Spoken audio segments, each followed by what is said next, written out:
20 years ago, I was studying in Italy, actually. I did my high school in a place called Collegio del Mondo Unito dell'Adriatico, which is in Duino, not far from Trieste. So I've been here since 93 to 95, and I fell in love with Italy. And every opportunity I have, I come to Italy.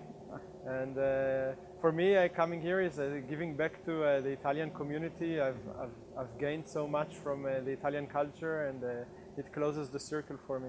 Okay. So I think the most important factor is access to talent. So you want to be able to find the right people, the right talented people that can help create new companies and new products and new services. The second most important is access to customers.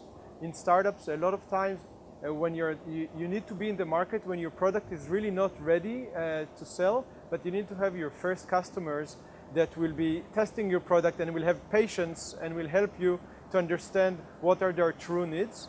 And the third element I would say is funding, because startups need money, and because they're not profitable from day one, you need access to money. And access to money is critical for any startup activity. So I think for Italian startups, I would focus on two things. If you want to do consumer startups, I would focus on consumer startups for the local market. I mean, Italy is still a big country, and I think there can be a lot of local opportunities. One of my best advices would be to copy American startups that are doing successful things in the United States, and to bring the local version to the Italian market. I think there could be a lot of interesting opportunities there. If you want to become a global startup, I would focus on business-to-business type of startups, mainly changing existing industries. So you go after an industry with where the product is complicated and complex and a bit, I would say, too old, and you innovate there.